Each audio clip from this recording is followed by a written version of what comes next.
Welcome to another episode of TRIFLIX Cast. This is one you don't want to miss. We've got a guest on today, a very special guest. Nick Abstract comes back to talk to us about new projects that he's doing, some of his old projects, his process, and a little bit about Halo and the influence that it's had on his art. This is going to be awesome. Don't miss it. Featuring our neighbor with a drill.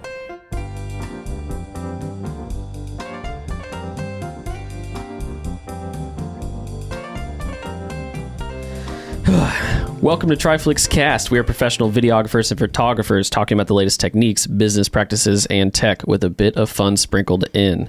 My name is Cole. I'm the producer here. To my right is... I'm Tristan. I'm the corridor knockoff. And to my left is... David. I'm efficiency manager and IT guy. And together, we run a digital media company based out of Columbus, Indiana called TRIFLIX. Welcome. Today is a special day. It's our first guest episode of Season 4. And we have Nick Abstract. He came back somehow. Hey.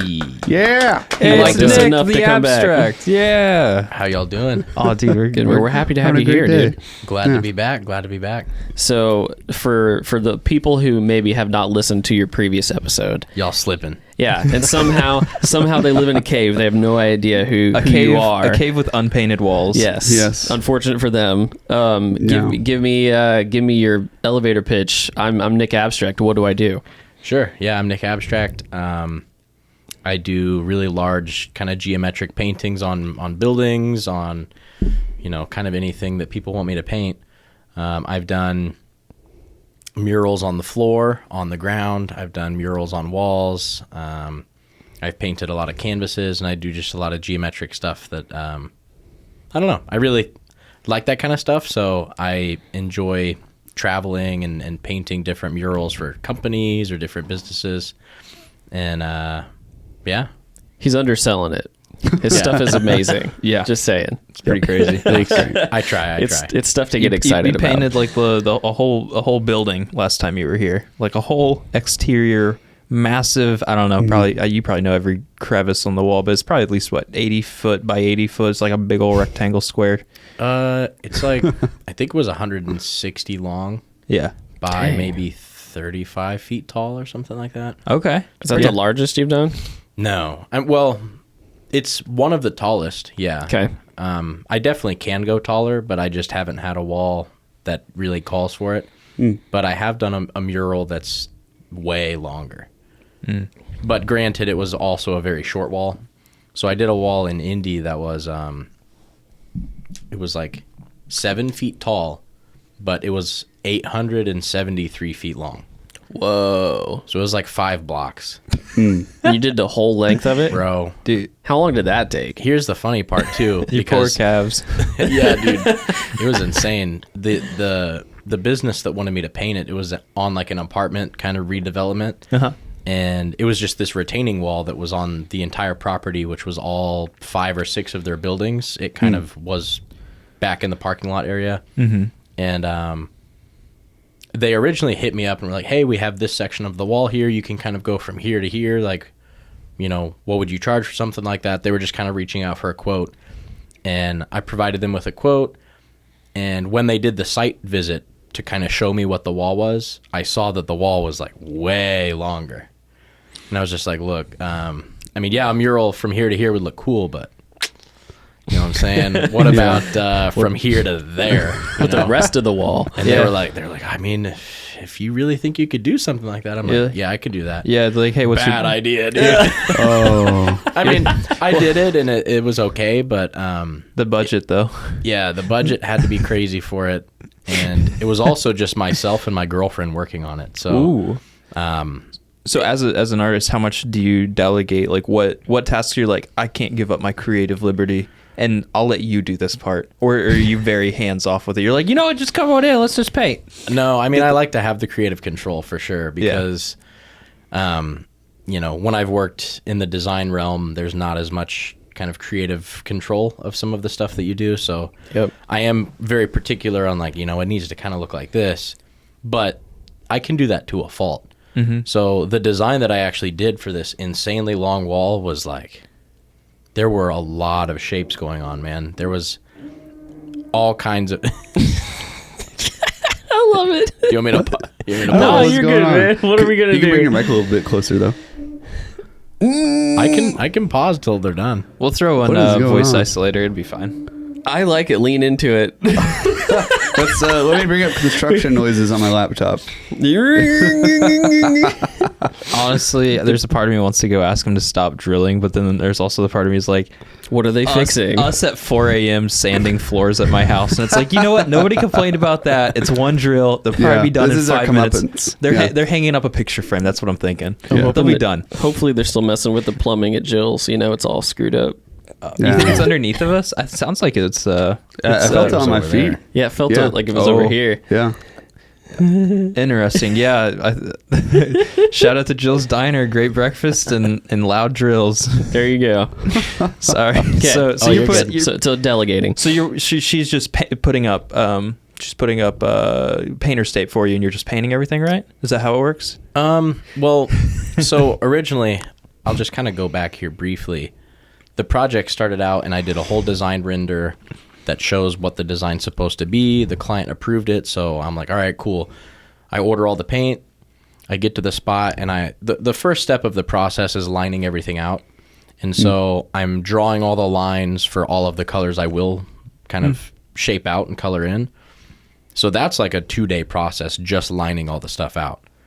And then once you start laying the colors down, you kind of get a feel for how well that process is working. And very quickly, when I was on the first color, me and my girlfriend were there. And my girlfriend's helped me with a bunch of different murals. She's kind of like my go-to assistant if she has the schedule availability, because she's an artist too and a designer. So she's really good at sort of following my lead creatively and making sure we can accomplish whatever task at hand.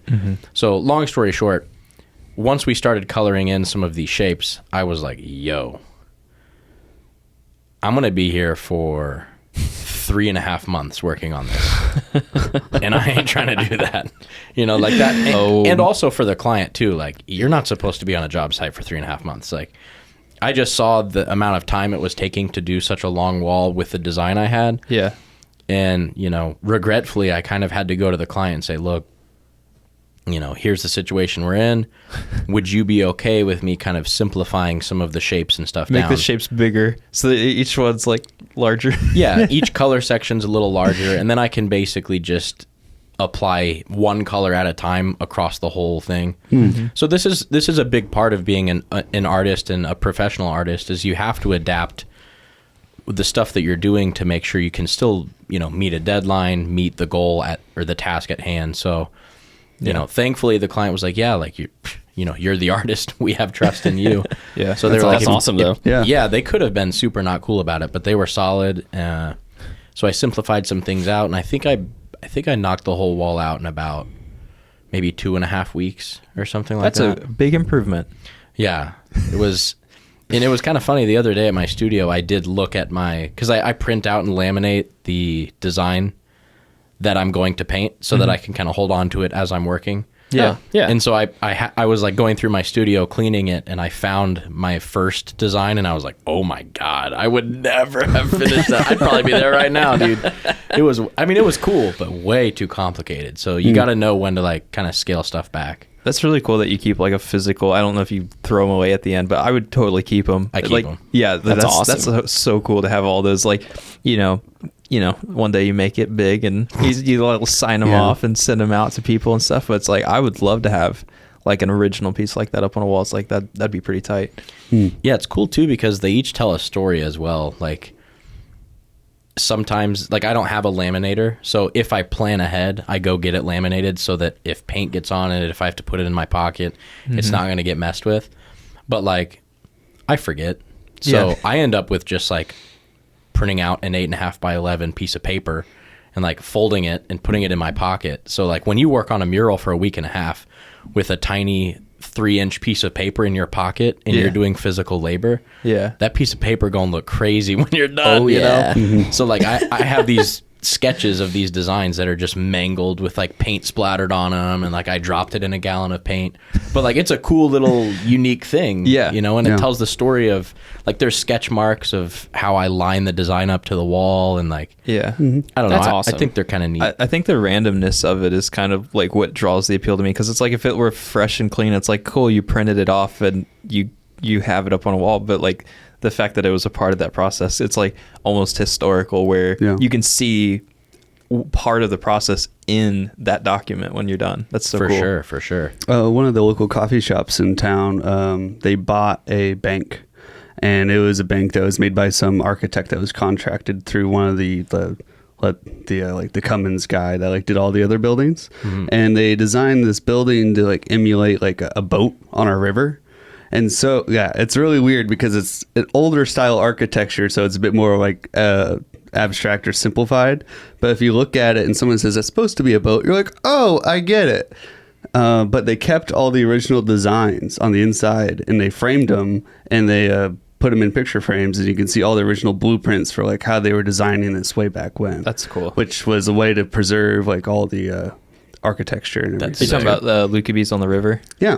So they just got the Modernism Award, whatever that is. Yeah, they got an award for preserving art and architecture. Yeah. And, they really did their best to try to like, you know, not just throw away all the old and replace the new. And That's super cool. That's the best part about like remodeling and renovations is like, all right, let's not just gut everything and go fresh clean. It's like I want to see like that character come through, because it's something that you couldn't have just any carpenter come in and reproduce. Like that's unique to only that property or that location. That's I think my only issue with our industry is that there's less and less every day of something that's physical, tactile. You know what I mean? It's like, because I was literally thinking through while you're talking about like these physical objects that you have that give you memories of different projects, and it's like we don't. You know what I mean? It's like you go film a video, like if something happens, you might have something on BTS or something, but like there's no physical. Yeah. This was my takeaway from that. Now we've got some props from stuff that we've done. Yeah, which is cool. Kind of ours. But like he's got stuff from client projects. Yeah. Well, I mean, we have a bottle of gingerbread whiskey. Gingerbread whiskey. We got a bottle of that. Captain Morgan. That we went to a client shoot, and we traveled around. We went to the big game place and had some meatballs from all over the world. We ate a whole zoo. And then this guy, I was like, hey, do you guys got any rum? And the only thing they had was like a spiced gingerbread rum. And it's like, he's like from Christmas party like a year ago. I was like, dude, that's awesome. So now it's like we have this one piece from a story, but anybody in an industry could do that. But I feel like that's what is like really cool about yours. Like he's saying, we just have less physical things. I'm saying that's super cool. I think what Cole's kind of touching on is, I mean, it's huge, even just like as a human being, like the kind of artifacts that you kind of take with you that tell the story of like your previous history. Yeah. You know, like that's kind of where scrapbooking comes in, or you know, even people who make like home videos. Like for instance, my dad, when I was a kid, he filmed like everything. Like your first steps he would film, your first time riding a bike he would film. And so like, you know, some of it's a little bit shaky at times, you know, because literally it's just in the moment. He whips his camera out. Well, yeah. And I guess my mom also didn't like it because, you know, constantly he's shoving a camera in her face like, hey, you know, hey, like, you know, it's Be yourself. Valentine's Day 1993, and she's like, Chris, you know, thanks. Why are you videotaping me? You know, I love it. But it's cool to see that like he felt like these were impactful moments, and to kind of hold on to those.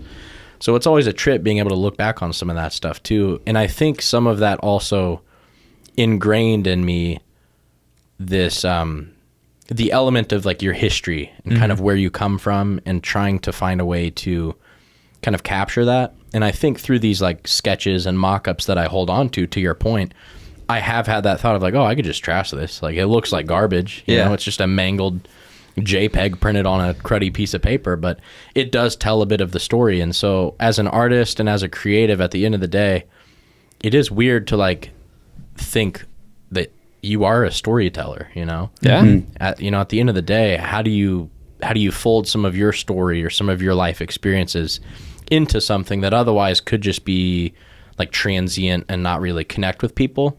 And trying to find a way to like flip that narrative a little bit. So with those sketches, with those lines that are kind of from it getting crumpled in my pocket, I actually like photocopy those and then look at where the folds in the paper are, and I'll come up with new designs based on just how stuff is fragmented and broken. Because like I wouldn't come up with it on my own. And like to your point, my pocket literally mangled this paper. Yeah. But it you know, if you look at that process and you pay attention to that kind of stuff, you can come up with new ideas. Like it's kind of like, I bet in video editing, for instance, I know you can set like keyframes to like a certain beat of music. And then there's a way, I think in Premiere, where you can just select clips and just like apply them to, or it's not keyframes, it's like the marking.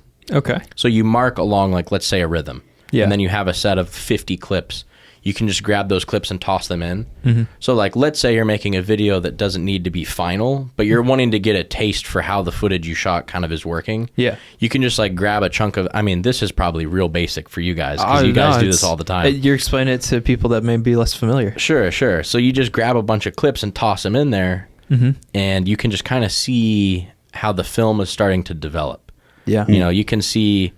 Okay, well, this clip makes sense. Yeah, it's like it starts to unfold in front of you, and then it gives you the prompt of like, yeah, this clip actually doesn't really fit here. So like, let's definitely cut that, put this new clip in. So it's like, I love kind of automating a process like that and seeing what accidents happen, and that informs kind of the direction sometimes. Yeah. Do you guys have a similar experience with like filmmaking and shooting that's similar? Yeah. So the expression is like the story's written 3 times. 1, when you write it physically on like paper or type it up. 2, in the shoot, because whatever you shoot isn't exactly what was on the paper, so the story changes then, and then you'll change it a 3rd time in the edit, because what you edit is not verbatim of the paper, and it's not verbatim of what you recorded, because you're tweaking all that. And a lot of times, you know, we'll be in the middle of a shoot and we're like, let's cut or add this shot that wasn't on the paper. And then when we get to the edit, we're like, well, let's cut or add this shot that wasn't shot properly or shot differently, or maybe let's use a shot that wasn't even part of the scene and see if we can make it work. So like the story gets rewritten all the time, especially for like 48 hour, we're just trying to rip through it real quick. And we're like, one thing that we do is we color code on our timeline. So like a footage from this scene is this color, and a footage from a different scene is a different color, and the audio from this scene. So it's like things start to get color coded. And then whenever you look at like a macro view of the whole timeline, you have all these colors. And then you can start to see patterns. So it's like being in like, you know, 3rd grade, whenever they have like the little test, and it's like, all right, here's a bunch of shapes and colors, put them in an order that it makes a pattern. Well, I mean, that's mostly what a story is when you simplify it to its like most basic form. It's like, all right, how do I make a pattern of a guy and he goes to a place and he does a thing and then he leaves? It's like, well, each one of those steps is a color. It's like, all right, now let's see if we can repeat it and make things change a little bit. And it's like over time, the story just keeps getting rewritten until you're happy with what you have, or maybe you're not happy with it. But I mean, that's part of the process. Definitely. Well, I think being able to let go and let the process, you know, because I think that's sometimes what separates creatives from maybe non-creatives. It's that ability to just like let the project take you in a direction. Yeah. Because that feeling that you get when, you know, your pre-production is different than the feeling that you're going to get when you're on set, and again, different when you're editing. But what do we know? George Lucas is like, I'm doing it my way no matter what, and I don't care what anyone else says. This is the script, and this is what it's going to be. It's like made one of the most successful franchises. But personally, I agree more with Cole on it. I think being adaptable is really what sets it apart. Well, it was like, so a great example of this, and we do so much client work that there, and I know that you understand this, Nick, because you have to walk that fine line, because there's times when there's an expectation that's set and you need to follow that, deliver, and get paid. And that's how you get to the next, right? Yeah, I mean, you're doing business at the end of the day, so exactly. So there are always those parameters that are kind of over your head. And so normally, especially at the rate at which we do like real estate photography, a lot of times I'm just showing up, going through the motions, right? I know what I need to do. It's second nature. 5 years in, you're just doing your thing. You don't think about it, and you pump stuff out as quick as you possibly can. This week, I had a really cool day. Two shoots out of that day, it was just kind of like, hey, we respect your creative vision, and we want you to just make this look good. And it was like capture. There were bungalows in Brown County that are renting, and so they're like, "Hey, it's fall, get some cool shots. We trust you. Do your thing." I was like, "Okay." So I'm like, "I'm gonna shoot with the pretty lens. We're gonna do a whole different thing. We're not just gonna get whole pictures of the house. We're gonna show it. There was a tree with a V in it. And it was like frame the house in between the tree and like shoot through and show depth. It was like shoot through the leaves and get the house like that. I was there for 2 hours. I think I shot 700 shots. Nice. That's a lot because usually you're like 3. Yeah. Half that. Yeah. No, it was 2 houses, but still, it was only exteriors. I mean, no interiors, nothing. So it was a lot. Yeah. And then 2 shoots later that day, still, I show up and this lady was super cool. The agent hired me just to take photos to give them to her as a gift because she has a cabin in Brown County. And I shot her place and talked to her, and she was just like, "I trust you, do your thing." And one of the things that stuck with me, it's a long story to get to this point, but she looked at me and she said, I want you to shoot what you want to shoot because I like to see what other people's vision of my place is. Yeah. I want to know what you see and what you think is special about it and through your eyes. And I was like, wow, That's sick. it really hit home for me. You're like, it's not that nice of a house, but okay. You were like, thank God. No, I really was. And I told her, I was like, that's really like, I was just like, thank you. People like that are the best. It was it was a beautiful thing. And I just roamed around and shot pictures of it. I finished them last night and Yeah. I'm really pumped on them. Yeah. It was like, I had the opportunity to just do my thing. And luckily I got paid to do it. Yeah.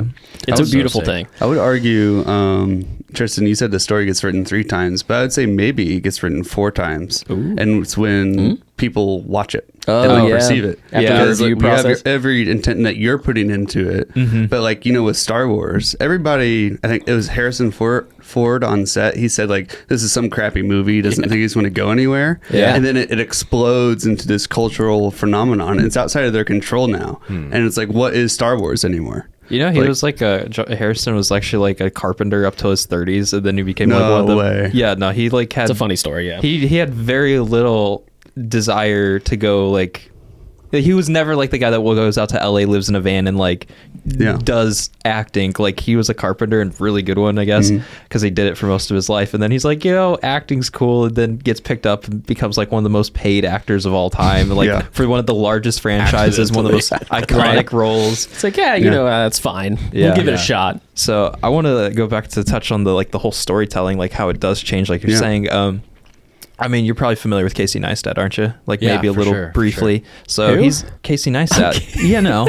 So he's kind of fallen off, like for the most part. Like he still I gets was the wondering. trending page. He's back in New York now, and He he's hits vlogging trending again. Yeah, yeah. He's Well, he stopped still for a while. Yeah, Like when he moved out west. I'm pretty sure that's where he went, right? He went to Cali. I didn't follow him very much. Yeah. I'm pretty sure he went out west, and then now he's back. Yeah, And But- now his stuff pops up in my feed. No. He was a guy that blew up because he didn't invent a genre. He kind of pioneered putting it on YouTube in a way that had mass appeal, because vlogging's old. I mean, it's basically home videos. But one of the things that he did that really set him apart in my mind was whenever he started producing these vlogs, he would intertwine his current day with past stories. Yeah. And he had archives and archives of, like you said, with I believe your dad, with just like going around with a handy cam and getting shots of his family. And then he'll take those old clips that are 30 years old, 20 to 30 years old, and he will just intertwine them in with his current story. So like the story that already had a narrative when he recorded it is getting mixed in with his like worldview 20 years later. And it's like, maybe at the time it's just fun, and it's like 20 years later you have your firstborn kid videos, and it's like, wow, this means so much more to me now. And then he's able to like craft it into something more compelling and more of a grand narrative than he would have been able to do when he first shot it. And it's a large reason of why our server's so full right now, is like, I'm just like, shoot this. Yeah. I don't know what we're going to do with it yet, but I know there's going to be use for it later. And Yeah. I know it's going to be matterful later. Maybe it's not right now. But the time it takes to shoot it, or, like doing anything, it's like the time to take it to do it right is seconds, compared to like the regret you're going to have of just not doing it at all. It's like, maybe we'll delete it later, whatever. And there's a lot of things that need to get deleted, but there's still a lot of gems that I know we've captured, and Casey Neistat, and probably a lot of people on their cell phones with their kids, that it's like, maybe someday I'll get to it, or we'll have the budget to make someone else get to it. No, 100%. I think we're all going to one day look back at everything and be glad that you kept the physical things that you have. We're going to be glad we kept the footage. You know, you're going to turn around and look and be like, whoa. Because I think we're all going to look behind us and go, wow, I think humans, we get too used to our situations way too quickly, and we forget, you know, where you come from or what your thoughts were in the past. It's like when I first started painting graffiti early on in high school, there were a few other artists who I'd like, you know, I've heard of in the city who've been painting for a really long time, and I've heard people say things like, yeah, you know, my early years when I first started painting graffiti, I didn't really photograph much.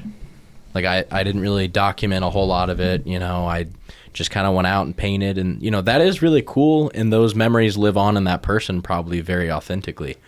So like it's a fine line of like exploiting or you know, feeling like you need to capture the moment. It's kind of like when people go to a concert and just like hold their phone in front of their like stupid little eyes and watch the concert. Like it's like when it's to that point, it's like really degrading from like the actual individual who's experiencing it. But well, even for the performer, I feel like that's got to be like, weird. I'm here and I want you to experience this, and like you could have watched the video at home. Yeah, which is basically what you're doing now. It's like, I don't know. I just think there's something really cool about being in the moment. Yeah, and I think people they do that to be able to watch it back and have like that memory, kind of that nostalgia get hit back again. So how many people go back and watch fireworks on the 4th of July on their phone though? You know what I mean? No, I've been to a ton of concerts, and I'll be honest with you, I might go back and look at the pictures and be like, I remember, you know, but like the key moments, they're not on video. Sure. And it's like, I really don't. I can go on YouTube and I can find a nice 4K John Mayer video. I don't have to look at my crappy cell phone footage from 4 years ago. Yeah. You know?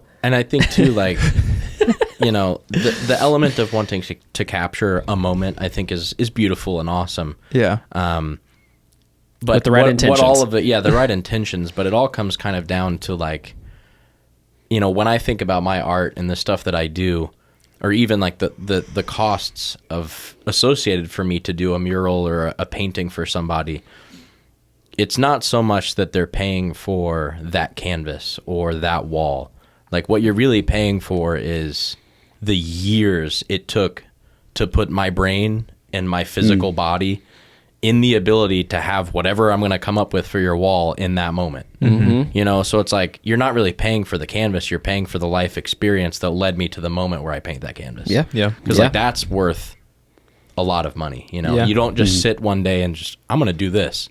You know, it's like you've got years of research and study and areas of interest, elements of trauma that influence you to do other things. So it's like all that stuff is worth, not that there's a price for trauma and like life experience, but it just sometimes it helps inform and deepen kind of what you're creating and gives it more of a purpose. Well, I mean, to make it relatable for a lot of people is like, you would like, if you're, I guess an electrician or whatever, it's like if you've been zapped a couple times, you're like, I'm going to be a lot more careful whenever I'm doing this one specific thing. Your trauma and life experience have made you better at your profession, and that's like the difference between an expert and that's, you know, has that years of practice and somebody that's just out of college, because technically they may have the same book knowledge, but that process that helped mold you, and in the same way an electrician is better at wiring because he's been zapped. It's like, wow, I know not to do large shapes or whatever on really small walls, and I know not to do small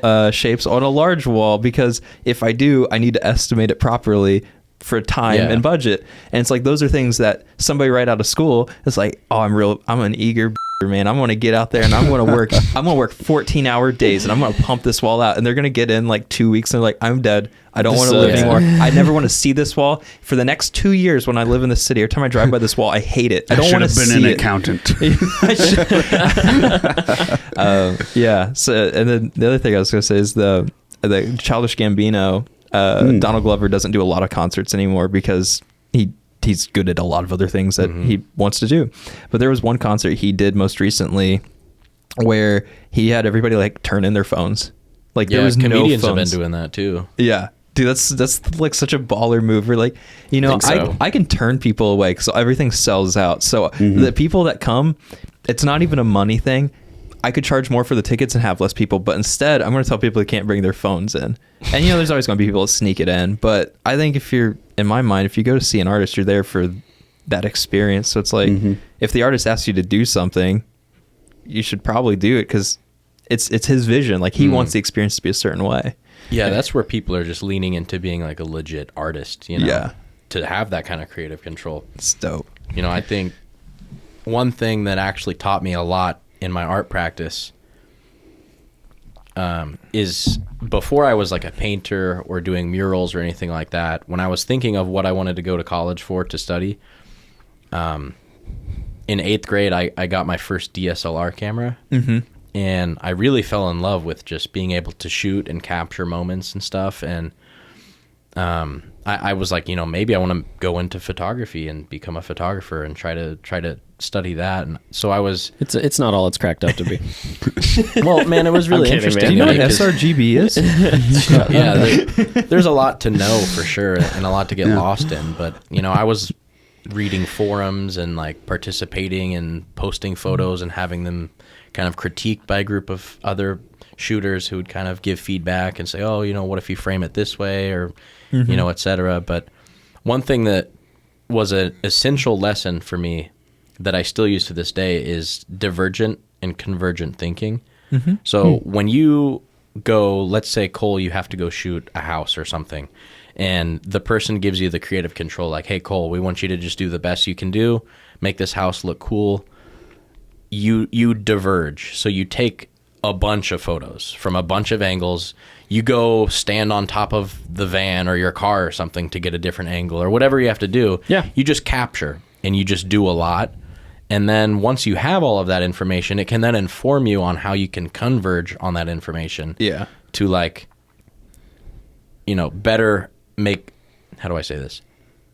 Make the your messaging more like focused or narrow down, And as an artist, that's I do that still to this day. I divergent think, come up with a bunch of different ideas. Some of them are terrible, and then like kind of narrow them down after that. Yeah. But one of my favorite lessons. Sorry, I'll tell this story briefly. So when I was looking into photography and like trying to develop and learn more about, how to shoot raw, how to shoot manual, focus, and stuff like that.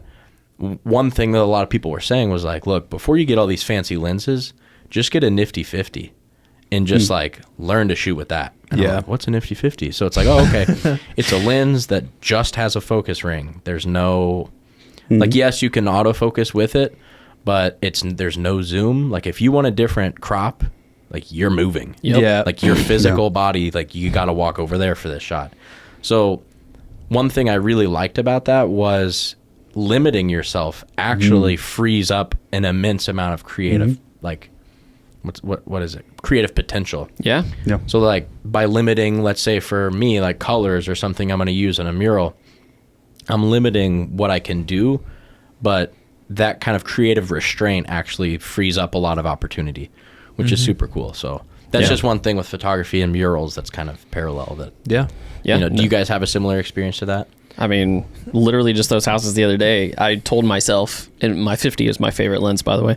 I told myself, I was like, I'm going to throw this on, and I'm not even going to give myself the option to throw the wide. Yeah. Like, you got to find ways to think outside the box. And it was literally, it was like, okay, you walk your butt across the creek, and, you just make it work. And it made for images that I wasn't, expecting. It was just like, okay, awesome. You just got to figure it out. Because I'm like, oh, I know I could get this other shot that's in my head with the 14 to 30. Sure. But I'm like, but let's see if we can push the limits of where we're going. So just like we've been pushing the limits of this podcast. I know. Thank you. I was just gonna. Never before on any other season have we had such amazing sponsors as this year. Right. Which I was going to ask Nick. Do you like coffee? Are you a coffee person? I'm not a big coffee guy. I don't have anything against it. I just lame. Oh, that's why we put those and two on that side of the podcast. Just bleep out his answer. Just Can you just give me a yes real fast? Then we'll pop that one. Can you get a I love coffee and then we'll put it over top? We have enough recording. We can do an AI generation of your voice. That's true. Please. Here's my thing with coffee. Yeah. I'm already like a pretty energetic dude. Okay. Like when I wake Yeah. up, I'm like, Buzzing. let's go. Yeah. You know, like I don't wake up, I'm like, ugh. So when I drink coffee, I don't sleep. Oh, gotcha. Oh. It pushes you over. Yeah. So it's like I drank a coffee one time at like 10 a.m. and like Yeah. didn't go to bed that night. So Wow. Well, Wow. that's all good, man. Yeah. It's So- okay. and we don't want sometimes- to push it on you. at my design job when I had it, like I'd drink like one of those like Starbucks espresso energy shot things Oh, or whatever. dude. Bro, my mouse was like moving on the screen because my hand was just shaking. Like, so I just got to be careful. Like, I feel fine with water, so I just stick gotcha. with that. Sounds But good, man. But you gotta I have the, wish I liked coffee. It looks fun, man. Yeah. you gotta have the good stuff. That's part of it. Yeah. And you can Yeah. still There's a lot to know. you can get you decaf, Yep. which There's some great decaf. Coffee House 5 has a great decaf. Just Yeah, saying. but Oh, that's time for the ad. Look at that. So here's the thing. If Because you decaf still has caffeine in it. It's just trace amounts. yeah, but Just a bitty. the way my mind works, like I'm 0 to 100. It's like if I'm gonna like If I'm gonna go, I'm gonna get 4 shots. Yeah, that's why I don't do drugs or anything. Because it's like if I do drugs, like I'm a meth head. Like I'm doing all the drugs possible, and I'm going as far as you can take it. Well, Like, that's perfect because Coffee House 5 in Franklin, addicting. Indiana, Greenwood, Indiana, and Bargersville, Can take you Indiana, all the coffee not places. only offers coffee, but they also offer counseling. So There you go. if you ever Yeah. went 0 to 100, they'd be able to help you out just the Yeah, same. for addiction, But Kelly. Yeah. maybe you don't like caffeine, and that's all right. Maybe you're like me, and you got a bing bong brain, and caffeine just makes you crash at like 9 a.m. That's okay, Or crappy because pants. they also have delicious breakfast foods and delicious tea. Yeah. The We'll go tea- ahead. We'll the go tea ahead. is amazing. We'll We go can ahead read and- the script. We'll read the ad. Go ahead, All right. David. Why do we have Start to us read off. the ad? Coffee I House feel like 5, we talk great about 'cause it. That's why we're sponsored. They tell us to read this. Yes. With locations in Franklin and Greenwood, and soon a third in Bargersville. Coffee House 5 in Johnson County's premier independent coffee shop to relax, study, or meet friends around great coffee and great food Monday through Saturday. Whether it's a handcrafted espresso or a single origin pour over, you'll enjoy the freshest, smoothest coffee possible, roasted in-house in their Franklin location using a unique airbed roasting process. And don't forget to pair your coffee with a ham and cheddar scone, biscuits, and gravy made with their award-winning Parmesan chive biscuit or any of their other pastries and sandwiches prepared in their Franklin kitchen using family recipes in a style they call Midwest comfort food. As if that is not enough to get your attention, though, Coffee House 5 is a for-benefit coffee house. All profits are invested in building a stronger community through their support of local mental health services, which you can read more about on their website, coffeehouse5.com. So the next time you're in Franklin or Greenwood and soon Bargersville, stop by Coffee House 5. Highly recommend it. And they love supporting local artists, so... Oh yeah, Yeah, we just actually saying. we shot a pretty sick mural over there. Dope. Oh, yeah. Yeah. You know, not to discredit you, but I we're mean- all artists, man. Got to support Yes. each other, and they had a really nice mural put up. And the dude, Yep. they gave him a color palette and some general themes, and he went to town drawing it up. And they're like, "We like it.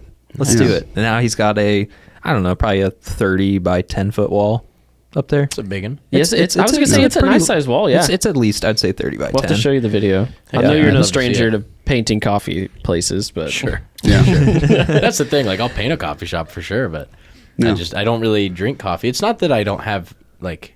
It's okay, bud. We're not trying to... No, no. Dude, We're not trying to pressure you. I've already Pressure you. explained it to them. They're well aware. There's We people actually like made us. up that ad. It wasn't real. We just really want you to Hey, you know what's better than coffee? Meth.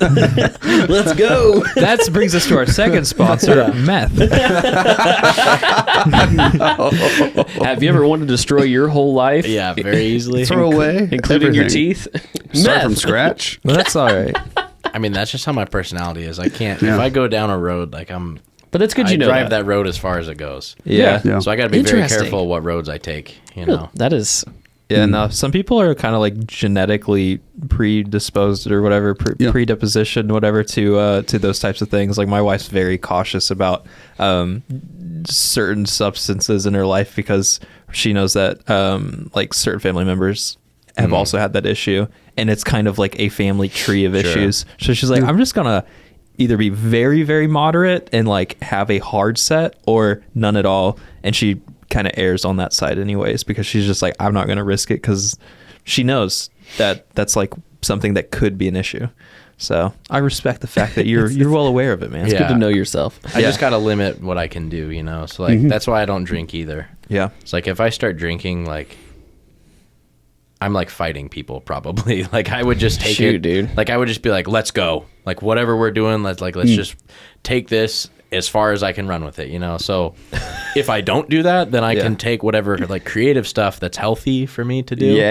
And try to take that as far as it can go. So I just kind of creatively limit myself in terms of what stuff I divulge in. But Okay. I mean, I'm not perfect either. Like, I mean, as I don't know. you can tell, like pretty awesome. no, as you can tell, like I'm a bigger dude. So like, food is something that for me for a long time I've, struggled in terms of like, I mean, not to get too deep here, but once I hit 6th grade, it was like, oh shoot, I'm not getting taller, but like I'm eating a lot more food because, I'm aging or whatever, or getting older.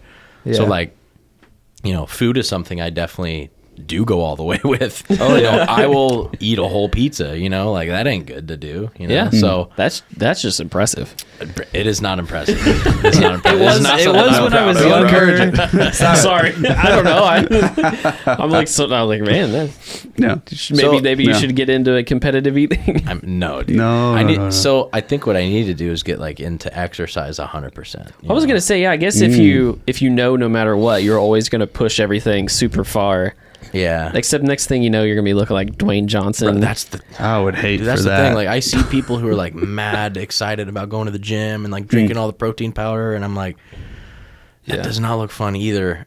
I don't want this to it come changes across. you. It changes you. I don't want this to come across the wrong way, but you have a very inviting personality and appearance about you that like Thanks, buddy. when people see you, they're like, oh dude, it's Nick. I want to go hang out with Nick. Right? I feel the same about y'all, dude. I'm afraid that if you got jacked, like just shredded, Oh yeah, we'd all be I like, think it would it would be intimidating for me because I'm like, dude, this guy's an artist. He's killing it. He's crushing it. He's and going to literally kill us. He's gorgeous. he's going to crush us. and like totally shredded. It's like I would be a little intimidated.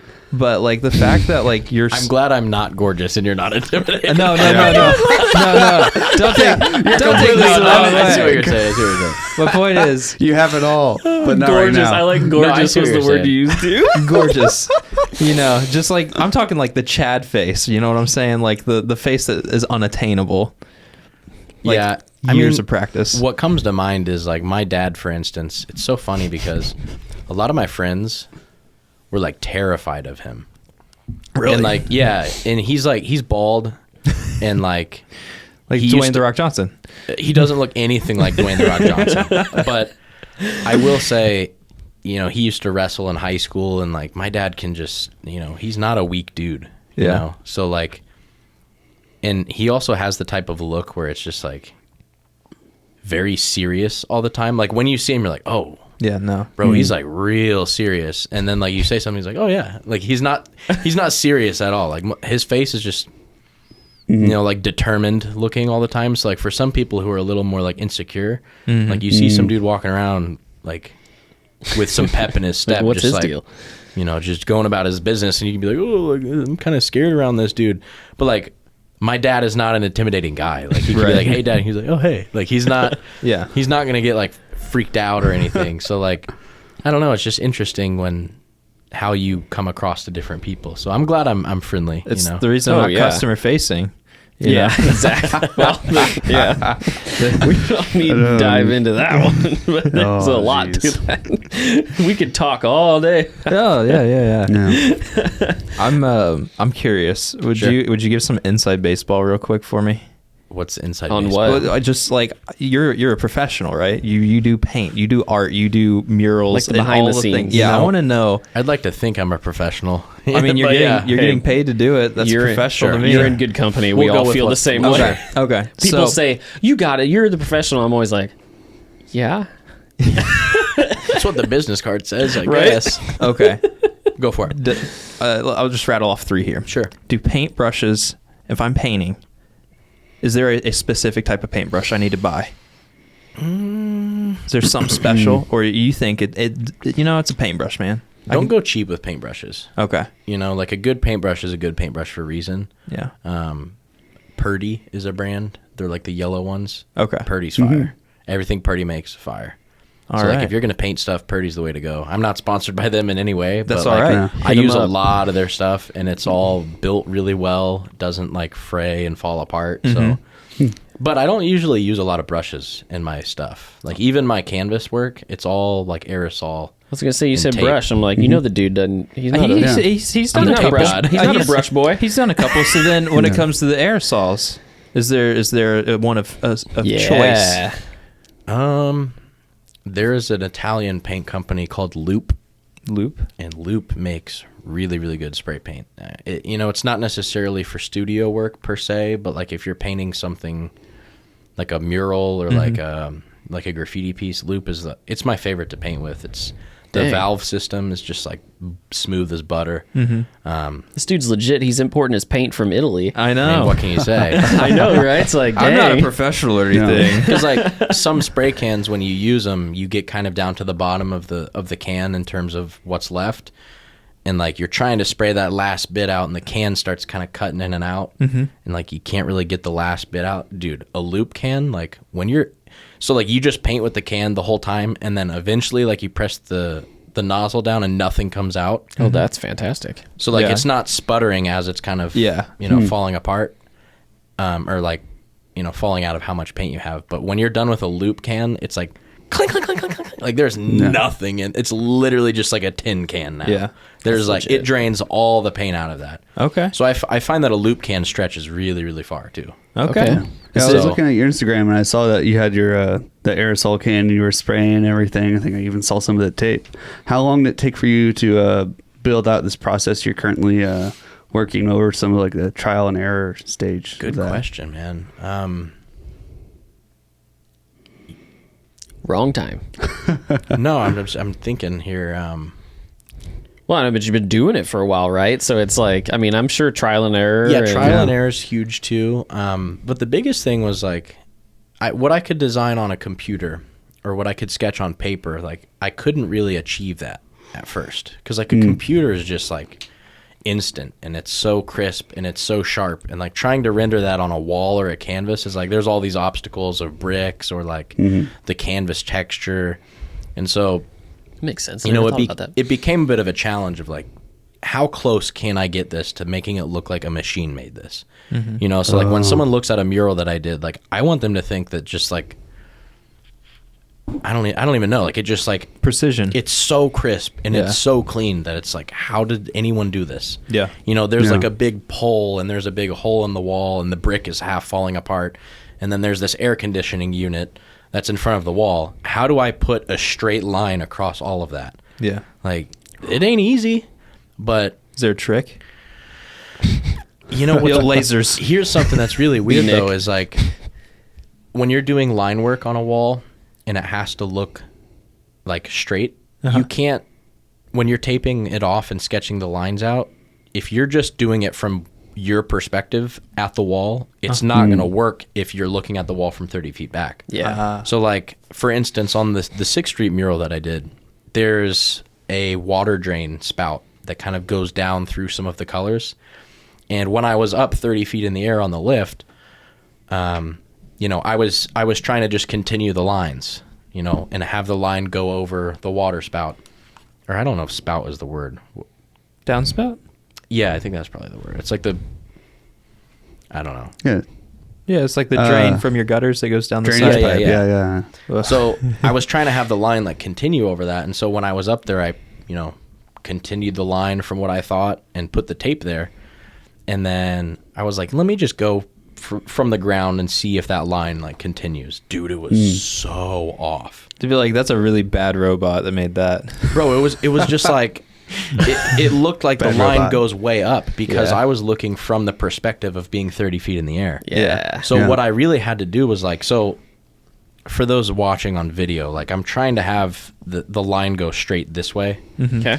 And so when I taped it up on the lift, once the tape hits this downspout, the tape kind of goes like up a little bit and then back down to the regular line. But I found that in order to get the line to look straight, the tape hits the downspout and has to literally go like completely down, like by 2 feet. Yeah. And then once it meets the edge of the downspout, it has to go back up 2 feet. So like when you're up in the air, it looks like this is insane, Yeah. you know. But once you're on the ground, it's like, oh, that line just continues like flawlessly. Yeah. Hey. But when you're up there, it looks crazy, bro. It looks like I don't know what I'm doing, you know. Yeah. Yeah. So just little stuff like that you pick up on, and you learn like, oh, You I should didn't try it know. with a laser and see That's if that makes a exactly what difference. I was just gonna say. I was Use like a sitting here laser? thinking, I'm like, they The have laser would be those cool. lasers that you can shoot on a wall in a house and like Yeah. put your Sure. paintings or whatever in a row. But I'm like, man, if you could, you know, Because you'd get the perspective of wherever the laser is. I don't know if that would help, Yeah. but I was going to bring up the opposite. Tristan, you just bought a house. And Yes. a thing with most Oh, did he? houses is a lot of things have I are not not. told you about it? The previous owner, Cole just one really of them likes was hearing about the one of them house. was extremely overtly outwards against certain other races, and the other one Wow. I heard Doo-doo. joined a cult.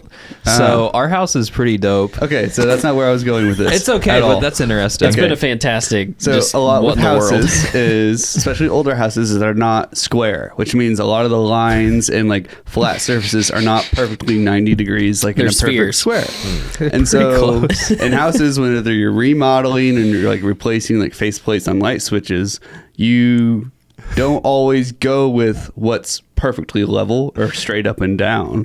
You want to go with what visually looks straight up and down. Because every door frame's at 2 degrees, and Yes. every door's at a negative 2 degrees. So everything's framed so improperly. Yeah, and that's like one of the biggest like sayings in like houses is like you don't assume anything is square. Yep.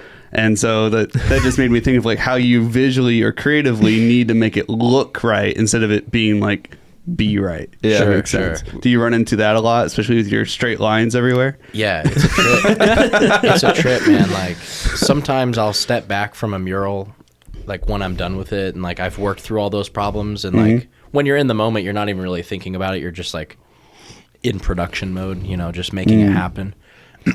And then sometimes like I'll revisit a mural that was previously painted, and I'm just like, dude, I didn't even know that I like wrapped this line around this utility box and had 3 other shapes. Like, Yeah. like who in their right mind would like design a mural to have this many shapes converge on like this crazy shape? Like, it's just not. That's really cool though. In some of that, like I try now to like, the 6th Street wall is actually a great example of this. There's very specific windows and there's very specific downspouts and stuff where the way that the downspout is actually screwed into the wall, the lines that I have to draw go underneath the downspout just a few inches off where it's screwed into the wall. So long story short, in order to do these lines, I have to use what's called a chalk line. Have you ever seen a chalk line? Yeah. Oh yeah. So I literally tape the chalk where at the start of the line and then continue the chalk line all the way up, and then I have to snap it. But it presents an issue when there's things like trim on a window or you know, a downspout. So all of a sudden Uneven brick, probably even. exactly. So like what could be as easy as I just snap this little line, I now have to navigate with the architecture and the way that the architecture is built Yeah. to avoid any changes in elevation. Yeah. You know, so like if there's something sticking off the wall, the chalk line won't snap properly. Right. So like if you go to that 6th Street wall and look up through, like, let's say like you put your eye along the line, bro, it's like dancing inches from like all kinds of different stuff. But it looks so good from the street. Yeah, but like what I'm saying is in order to do those lines, you have to literally anticipate like every little obstacle like that Right. ahead of time. So like I went out to that wall and like studied every screw on every single like everything to try to make sure that awesome, all though. the lines that I do are going to be unobstructed. Yeah. That's so smart. But it makes the design look seamless when it's said and done because there isn't the lines getting kind of misconstrued and confused. So Yeah. I don't know if that answers your question. No, but- it does. It just I noticed that especially when there's some games I used to play where you can make like the worlds inside. So it's called mapping. So you'd make a map for a game and go play on the map, and I would be like super like hyper analytical about how things need to match up like perfectly square and stuff. And then I started to realize that like this really sucks. Like even to play on or like even to make, it just doesn't look good because you need to have that more of a adaptive like creative like insight to it to where have those it's almost more natural for things to have errors and then you don't even notice them if there's like small enough in different areas. Yeah. Did you ever play Halo 3's Forge Oh, mode? I loved Halo 3's Forge. I played so many hours in that. Dude, Forge was sick. Did you Yeah. guys ever play Forge? Oh yeah, definitely. No. Dude, so it was like I was really big actually Yes. in Forge. So like I think Halo 3 came out when I was in like 6th grade or something. And my older brother kind of put me onto Halo, and it was, you know, it was cool and it was fun. It's a cool game. But once I got into Forge mode and you could like build your own levels and build your own maps, I was like, this is fire. Yes. I have the creative control to create like levels and like spawn points and put the rocket launcher here, and like you basically are in a shooter game, but like you have unlimited creative control. Yeah. But Halo 3's Forge was actually, it was very innovative, but there were some restraints, you know, like for instance, when you would spawn a shape or an object, like let's say you spawn like a big block and then you just let go of it in the game, the way that the physics engine worked in the game, that block would, do you know this? Yes, The yes, way you yes. merge shapes. Yeah, it was like you were saying, it's very limiting, and they've like fixed this in later versions. Yeah. But you would put like a big like container down, like a shipping container, and you basically have to like reload the entire level. Yep.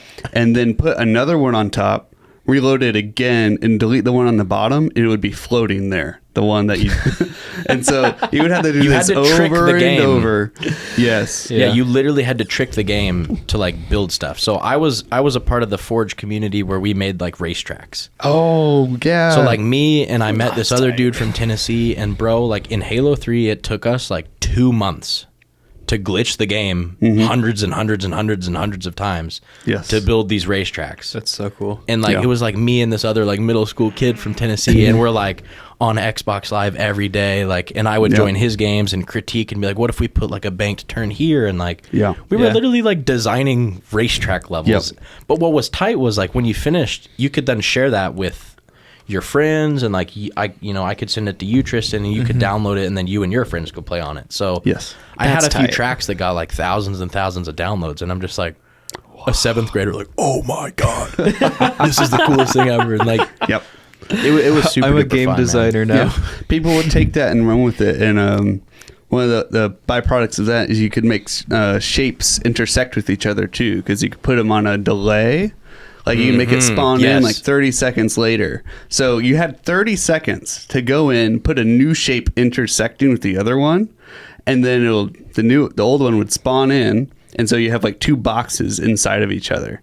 And people would make like massive like transformers like looking things and like pieces of art in the game, you know, like in a shooter game. Like you're supposed to yeah. be going around shooting people, and the guy's like, nah, I made this giant statue. It just looked really cool. That's awesome. That's Yeah. like the people that make like liveries in Forza. You can download those, and those are tight because it's Really? the same stuff, right? It's like you can take shapes, and you know, it's like you only have, they only give you so many things to work with. Yeah. But people can use those shapes to then make, you know, combine them and make other shapes, and they'll Yeah. like match race cars that are in real life, or they just make like these Yeah. crazy designs.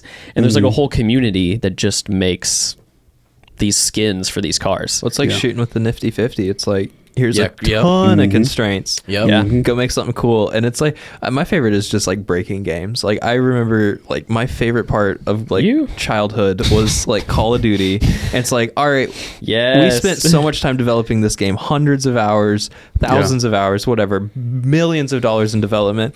And it's like, I just want to jump out of the map and kill people from underground. Yeah. And they're Yeah. like, Is that not you're the sup- best? you're not supposed to do that. Yeah. You can't do that. And I'm like, but I just did. Dude, Yeah. All the video games, man. listening to people over the headphones when you'd be playing, you'd be killing people, and oh, what are you doing? You glitching? Oh, that was the best. It's so I don't know. I love finding ways to just destroy. Like I want to push the game to the limits and Sure. find out like playing Warcraft growing up and stuff like that. It's like there was like an option to hover. And if you ran into a wall at the perfect angle, you would just start hovering up the wall, and you could get out of the map. And there's capture the flag modes and stuff. So it's like you have a flag that nobody can get to you. And it's Yeah, like, that's crazy. you're a developer that gets paid X amount and put in a ton of work, and I just broke it. Yeah, 'cause It's they like, can only it's do so much. It's so rewarding because it's like I found it. It's like a treasure Yeah. hunt. Yeah, in it's the like a same lot of way. speedrunners use stuff like that. Like, Oh, yeah. I've watched a few Halo speedrunners where like if you go to this certain level and like walk at a 30-degree angle into this wall and like walk back and forth, then it'll like preload the next level in, and you'll just like pass through the wall into the next level. You know? Yeah. It's like, it's just weird stuff like that with all games that, you know, as a developer, you can only accommodate for so many variables. Like, it's just. I remember doing that in the Halo 3 campaign. Like, there was like really weird place that you could get like 5 miles outside of the map, and you could be on top of like a giant tower, and there'd be completely no point to do it, but you'd load up it with like 4 of your friends, and you'd go out there and get out of the map. You're like, we did it. And it was like, I don't know what we did, but we did it. Dude, Halo 3 was just impeccable. And then when Halo Reach came out, so the developer at the time, Bungie, who later made Destiny, which is a really cool game too, but they were paying attention to this, you know, growing Forge community of these people that were making these maps. And so in Halo Reach, that thing that where you had to glitch the game to merge objects, they just made the next Forge mode to where you just like instantly spawn objects and can do that on command. So what would take me 2 months to make a level, I could then do in like a week. That's insane. So like me and my buddy were just like cranking out maps. And, you know, funny story, this other guy that I used to Forge with, his name was Blaze. Shout out Blaze. Yo, Blaze. He was making multiplayer maps. So maps that weren't racetracks, but they were actually designed, like, he was studying weapon placement, and like, dude, he was like, he had a sketchbook of just like map designs. That's sick. Of That's just amazing. like over the head shapes of what different maps are. If only like Unity and Unreal were available at that time, the dude would have been actually making his own video games. Legit. Yeah. Like if you want to get into game design, it's both of these are open source, free, I believe. Still, I don't know. I could To an extent, yeah. I believe Epic Games would totally throw a subscription on it if they could. But if you want to get into game design, free. There's tons of tutorials. If you have a kid, nephew, grandson, whatever, that's like, I want to play video games and make them. It's like, that is a great opportunity that wasn't available even 10 years, 5 years ago. Like, this is very new, and most medium level computers can develop in them pretty fairly. Right. I don't remember Halo 3. I know I played it. I was just That's like like the best one. I think 2 Halo is my 3 is favorite. I think the that's the GOAT. problem. Yeah. I really like 2. Halo 2 fair is sick enough. too. Because that was when they were on Earth, right? 2 was on Earth, I thought. Yeah, they went There's, to there's parts yeah. on each. Yeah. Aren't most of your paintings from 3?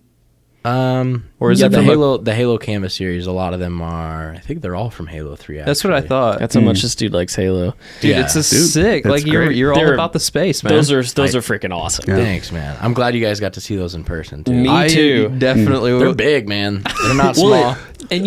I told you this. I was like, you missed the details. Like, it was awesome to see him on your social pages and be like, oh, this dude's, I mean, it's Halo. I was like, this is tight. Like, you That know. Banshee flying straight up. I was would like, I couldn't see that. No, I didn't. It's like half an inch. Yeah, but in person, whenever you're staring at it, it's like there's all these little itty bitty bits, and it's like, if you know kind of thing. And it's like somebody's like, "Oh, that's a weird little wisp moving up there." It's like he must What have is that? he must have had his paintbrush go across it a little funny. Might Yeah, look I at wanted it like to be was cool here. regardless, but if you know, then you'll be like, oh my god, Yeah. he included this. You know? Yes. But just quickly back to that Blaze dude I was telling you about. So he was just this guy who him and I listened to like the same like crappy hardcore and metal bands. Yeah. And like we were always in little Xbox group chats, just like we're just little kids, like making Forge levels just to pass the time, you know? Uh-huh. And so this dude Blaze ended up making a few levels that they really started to pop. He had like tons and tons of downloads. And so Bungie at the time had a Halo 3 community playlist. So he started getting maps in the community section where no like way. they were putting his maps that he and I made in matchmaking. Wow. And so eventually he got hired by them That's awesome. to be a level designer. So, That's fantastic. So he did level design for them for a little while. I think it was 343 though, the company by the time he was there. But he also helped lead, Splitgate.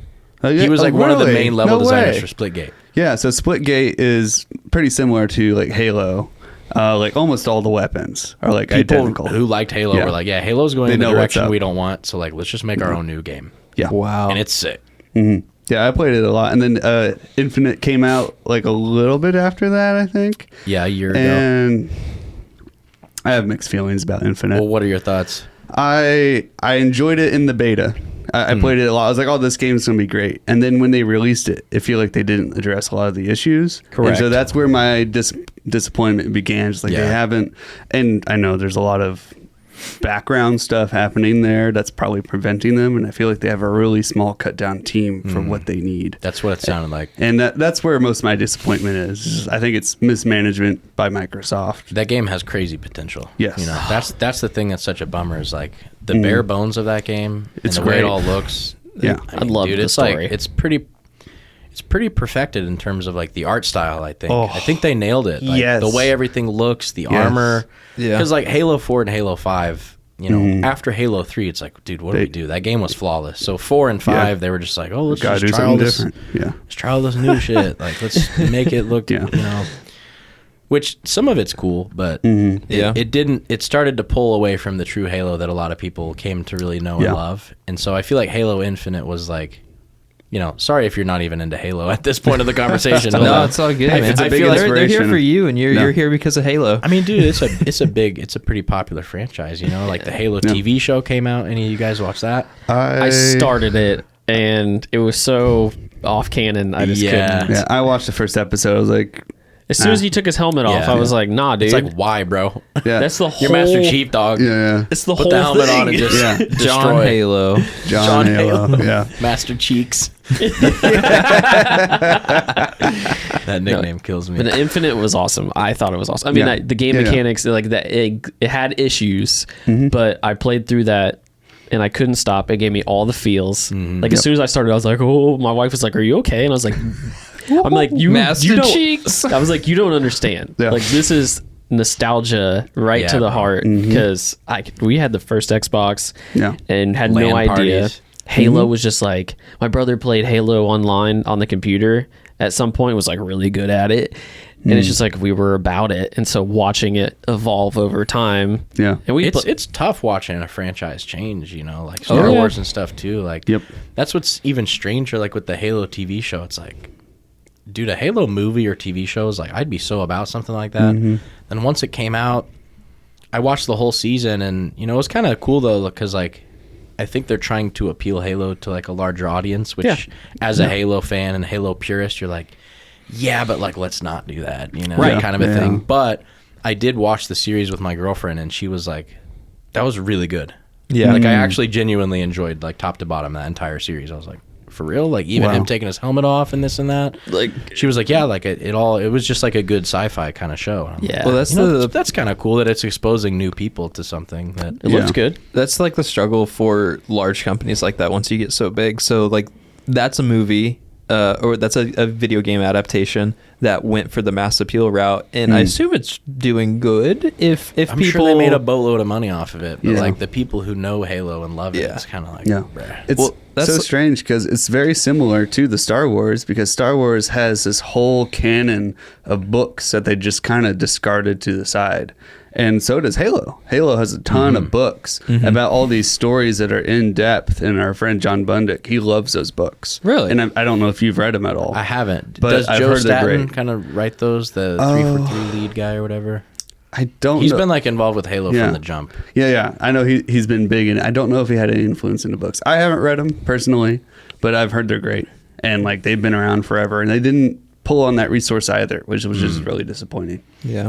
Yeah, I wonder like what cooks were in the kitchen, like working on some of that. One thing I I will don't say know. that they got right, if you're not gonna watch the series, watch the action sequences. Yes, So good. the dude. action sequences. There's were a scene where Master phenomenal. Chief jumps off a cliff onto a Banshee that he hijacks, and then crashes that Banshee into a Covenant Corvette that then explodes, and then he Okay. just like stands up from it. Dude, it's like the most bad scene I've ever. I was like, yo, this is tight, dog. So at least they got like the stay true to the action. and the- 100%. I just Yes. think that Yeah. stuff costs a bunch of money, you know, Yeah. to film scenes like that. But every action scene in there is like flawless. Yeah. I would say like, but the plot itself, like they did some weird stuff. Like helmets you are know. expensive. That can't be in every shot. They did get the armor pretty. They got the armor pretty right though. It looks I will good. say, like, It looked good. does look Well, pretty tight. would you rather? So like with the Warcraft movie came out, and it had like very limited mass appeal because you had to understand like When the was video this? game. 2019 maybe. What was it called? No. It was literally called the Warcraft movie, and it had very little mass appeal because you had to play the game or be familiar with the source material to get it. 2016. And 2016. Dang. 3 years off. Okay. I'm getting old. And I thought it was amazing because that's something I grew up playing, and I knew the story, and I thought it was a great adaptation. But because it didn't have mass appeal, they're like, scrapping it, we're never doing another one. And I was like, that's such a bummer. But then contrast that to Halo or Star Wars, where it's like, we're going to make it mass appeal and you're going to keep getting more of it. But it's like at the cost of the soul of it too. Yeah. It's like, would you rather keep getting, because you love Halo, like, would you rather keep getting content that's like mediocre to good or mediocre with gems in it? Or would you rather just be like, I want to have this memory of it the way I liked it, and I don't want it to be tarnished, I guess. Yeah. Dude, that's a really good question. And it brings up a lot too what I've been thinking with like my art practice and my murals and my stuff too. It's like, all right, you know, I've done the geometric murals, like I've done some big walls that I never thought I could do, but like, all right, like what's the next step? You know, so how do you evolve something that's successful and not just like continually regurgitate? Because like someone who's a big fan of something, like you just don't want them to release Halo 3 again. Yeah. Remastered the fifth time. But like Halo 3 is like the GOAT. So it's like how as a franchise do you make something new out of something that's old? Yeah. You know, that's what I feel like the Mandalorian the Mandalorian had a lot of stuff that like I feel like it was far enough off some of the timeline in terms of like, yes, it's still in the timeline, but it's like a completely separate story happening alongside it. Right. So, you know, there was a lot of authentic stuff with that, and they really tried to like give a lot of nostalgic hits to like classic, you know, they went back in the prop department and grabbed stuff, you know, little tiny things that were in the original movies that like, you know, you would never even really see, but the true fans like can see that stuff. And, you know, I think those like, what do you call those? Like callbacks? There's a word Kind for of, it. yeah, right. I think it's a good word. Yeah. Callbacks. I think that good. stuff's huge. Like if you are going to try to like craft a new style or something, you got to keep the true essence of like the original somehow in it. You know, so even with my art style too, or even with you guys with, you know, the video and photography stuff you do, like there's still a part of what got you sparked into this in the first place that you still try to like keep fueling you to do more. Yeah. And like you want the stuff that you do in the future, I'm sure, to contain some of that original excitement that got you going in the first place, you know? Yeah. But it's hard to like bottle that genie up and like, you know. Hear me out. The secret sauce is memes. Circles. No. I'm kidding. Get out of here. Get out of here. Painted some. Oh, no. What? How do you go about don't doing admit that? to that. But how did you do it with Lines, tape? circles, lasers? You don't. That's the thing. You gotta freehand it. Yeah. Back on that topic of like what is like your thing. I see that a lot with some YouTubers, especially smaller ones. They'll be making a lot of content, and then all of a sudden, like one video like explodes and gets like millions of views, and then all of a sudden they're like Chasing the dragon. They're that type of guy. They're that guy. Yeah. Whether it's like I'm the coffee guy now, even though they were like interested in making all these other different videos, like coffee works. I'm only going to do coffee now. Sure. And then, I mean, there is like tons of things you can go into in every single like type of hobby, but you know it's very limiting where you keep trying to there's one YouTube channel I watch where a video started exploding when he said like this is like a weird concept, and ever since that one exploded he has like the word weird in every single one of his videos, and it just kind of annoys me at this point. It's like I get it, there's weird things, but like that's all you ever put in the channel title. It's like if we ran with the SD card video. Yeah, we are only the SD We cards. shot this entire short film on an SD card. Yeah. It's like, whoa. Oh my gosh. And that may be like what draws a lot of people in, but I also follow a lot of YouTube channels who are very niche, and they just love to cover random topics. Yeah. And they don't fall victim to like, oh, this video did really well, I'm only going to do video on AC units now. Yeah. Because I follow this weird nerdy guy, and he just talks about random old technology. That's cool. And he made a fun video about his journey in his house and like learning about AC, and I think that's cool. But he didn't fall And it's the into way that. he tells the story too Yes. that makes it enthralling. Yeah. Yeah. And so the downside to that is that you get that slow, steady growing versus that like chasing after that big burst every single time. Because you can't replicate that, you know. Yeah. It's a genie in a bottle type thing. You know? Exactly. You know what That's else? a good point, man. You know what else you can't replicate? What's up? The experience of watching a play live. A play? A play live. You ever seen a play? Like talking about the going out. I was literally getting ready to say the same thing. Childish Gambino makes you put your phones away for the experience. It's exactly like that. Maybe even a little better because you get to sit down during it. How have you become the Segway guy? I dig it. I'm always on it, man. I was getting ready to be you? like. Okay, here's the thing. I was literally Here's getting my ready to thought. be like. Here's my Speaking thought. of telling stories, if I do a couple of good things during the podcast, Cole's less inclined to get mad at me whenever I do a Yeah. new segment. that's true. Such as this one, Bing Bong references. Today, I would like to shout out Terminal Montage, one of the best YouTube channels that makes parodies of speed runs, because we've been talking a little bit about speed runs. Nice. So if you have any interest or any references to speed running in video games, highly recommend Terminal Montage almost as much as I would recommend. I like how he bings into the ad and then back out of the ad and then back into the ad. Dude, Terminal Montage is freaking awesome, though. Read us in, What are we David. What are we doing? Read us We are in. talking about Passion for Acting Theater Company. Passion for Acting Theater Company has a passion for bringing excellent and entertaining live theater to audiences in Bartholomew County. Well said. I couldn't do it.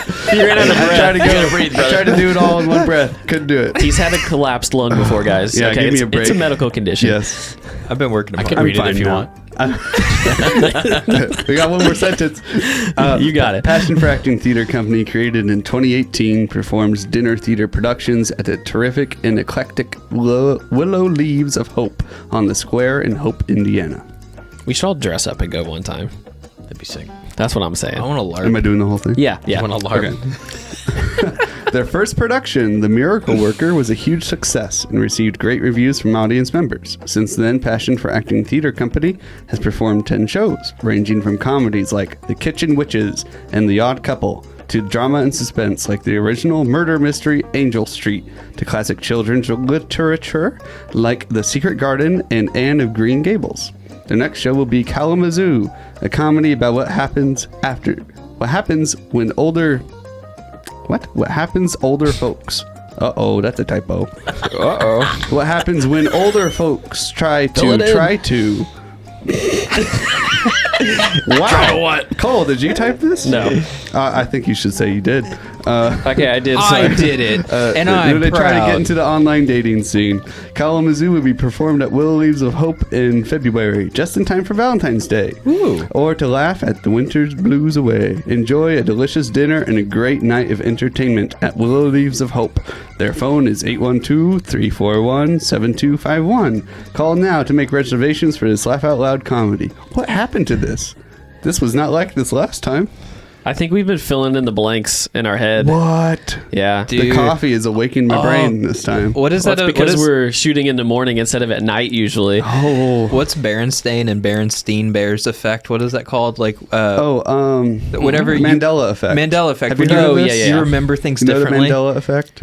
It's like a weird thing that happens when I think it just goes when a whole bunch of people just don't check each other. I think it happened a lot more before the internet. Yeah, It's like the game of telephone. Yeah. kind where of, people but just with your think- memory. Yeah. Like, I mean, I kind of. Okay. So, like, Here we go. there's a Yeah. bunch of people. You're gonna read it? Yeah. Okay. The Mandela effect. It says false memories can sometimes be shared by multiple people. This phenomenon, dubbed the Mandela effect by paranormal researcher Fiona Broom, who reported having vivid and detailed memories of news coverage of South African anti-apartheid leader Nelson Mandela dying in prison in the 1980s.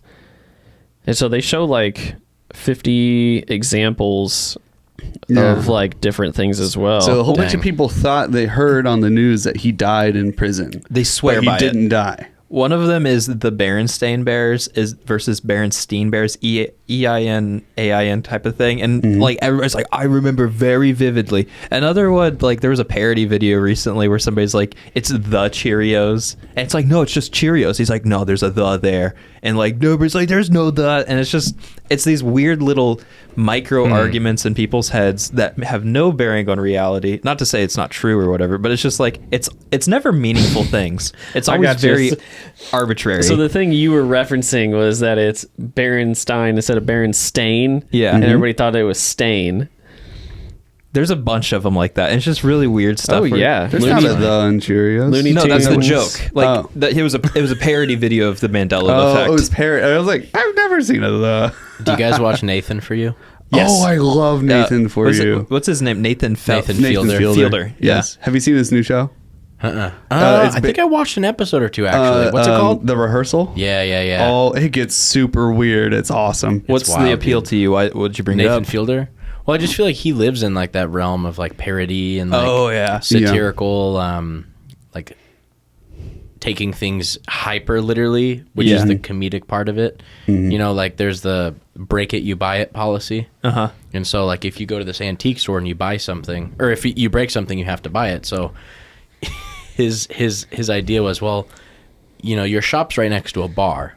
And so your hours don't coincide with the bar. But if you can lure in a bunch of drunk people here and they have to wear a sumo outfit and they're like stumbling around, they're going to bump into stuff and then you're going to make a profit on whatever they break. That's amazing. You know? So Yeah. like each episode is just like exploiting goofy little stuff like that. I love Yeah. his bits on the Onion whenever he was the news reporter, and I he haven't would seen those. dude. That's I think I don't know. Maybe that's where you got to start, but that's the first time I'd seen him, and it was from like early 2010 era, like 11, 12 era, and Long time ago. Very, very literal. I mean, I know. he's probably only in his 10 years. 30s. I mean, that's pretty young for him to start acting. But he's an actor, or sorry, he's a reporter, and I think the portrayal is that he has like Asperger's or something, so it's very literal comedy. And then he would interview people and take everything very, very seriously. And it's always turns into some parody, like the guy's in jail and he's doing an interview with them, and Yeah. the guy starts describing what it's like to be in prison. There's order, routine, the meals are always prepared, and like he isn't telling it in a way that sounds appealing, but the way the reporter interprets it is like, this sounds awesome. I want structure. I want all these things. And he's like, how do I go to prison? I want to go to prison. And he's like, you don't want to be here. And he's like, I need to be in prison. This sounds great. And it's just, it takes these like very mundane things or very unappealing things, and it shows it like from a different perspective. It could be He's good at that. It could be Yes. interesting. Yeah, that's what he did with Rehearsal, which I think was a bit in Nathan for You. He took that and kind of ran with it. And so Rehearsal for you guys, his idea is if you can rehearse an interaction Oh my with God, somebody yes. over and over and over in a virtual environment with paid actors, you can anticipate every single reaction and conversation you could have with this person. Dude, it gets crazy, bro. And he It's builds an interesting. entire set of the bar. It's like down to like the type salt of and pepper glass. shakers, Yeah. and the glass and everything, just to And- practice what it would be like to have the conversation this person wants to have with Yes. the other person. So it's like they hired stand-ins to represent the person they're going to talk to. Yeah. And then they would be like, well, what if that person is, you know, angry or upset? You know, how would you counteract that? So like, Yeah. And he makes flow charts for Yeah, the guy. dude. He's like, all right, so we're on like subsection B, part A, division B. It's just like, yeah, you said you weren't going to say that joke this time. Are you going to say the joke now? Yeah. It's like, that Dude, isn't when it's you so say the funny. joke. So then will he go and then have the actual conversation? Yeah. Yes. But you have the backstory of like the fact that they went this far over something so like Yeah, minimal very as this mundane. conversation. Did Yeah. you guys ever do that growing up? I don't do it as much now, but like, do you like do the whole conversations in your head and like interactions and like you just replay different scenarios on how they would play out? If it's a stressful one. Like if I, you know, like when I was going to court. Oh, man. I mean, that's less fun. yeah. But I'd be prepping myself. I like the chance Okay. of what are we gonna have a conversation about. You know, it's just like today I was like, hey, let's just not have an outline, so that way it's like we're leaving our conversation up to natural chance. Yeah, I'd say that makes sense. You know what I mean? It's just fun. I mean, sometimes change it up. Don't get me wrong, I dig Yeah. structure, but it's nice to be like, hey, let's just see what happens. Halo. Halo. Yeah. Halo. I don't really rehearse much before I say it. I probably should, you know, but most of the time it's just kind of off the cuff, or like, you know, even when I would have to do presentations in high school or college, or, you know, even doing presentations now for my business, it's like, Yeah. you know, yes, I may have a presentation or something, but like I'll go off that presentation too. Or like, well, you guys were there for the small talk, weren't you? No, Yeah, like a lot of that, bro. Like, no, you guys weren't there. we were not. Kat was there. Well, yeah, Kat was there. That's what I was thinking. We were there in proxy. Yeah, but like a lot of that stuff, like, yes, there's a slide there, but what I say about that slide is completely like, I didn't pre-write any of it out. It's just kind of off the cuff. Yeah. From the heart. Yeah, I find the more I think about it, the more I'll like screw it up. Really? And I'm like, oh shoot, as I'm saying something, I'm like, oh well, I wanted to actually say this, and then I'll just like get my signals crossed, Yeah. and then I can't get it out. Yeah. I used to be So- total opposite. I used to have a ton of anxiety, so I would just think about every single thing I would say. Yep. And that lasted up until like part of the way through college, Really? where I basically just had to go get counseling because I was so worried about what other people were thinking of me, and I didn't think of myself that much. And so now I am much more comfortable doing it. It actually helped me in college, like giving presentations.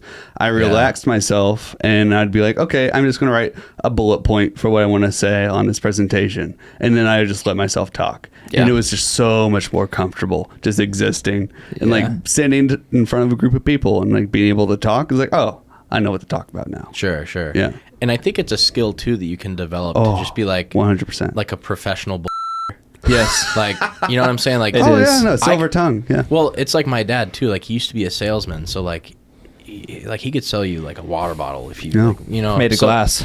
It's just being around someone who can like get you kind of just be authentic enough and like smooth with your conversation that they don't feel like it's like pre-planned at all. Like if you want to sell someone a water bottle, you don't actually try to sell them the water bottle. You ask them about their kids and their family and their history and their past, like you just make a friend, and then once you have a friend, not that you want to try to just sell stuff to your friends, but once the ball is in their court, after you've kind of dribbled it back and forth with them, not that I'm trying to do a basketball analogy here, but I actually don't know where I was going with that. Basketball? What's basketball? So I'm a professional but I completely lost my point. Hey, there you go. 100%. You proved it. I'm in. I was What are you invested. selling? Yeah.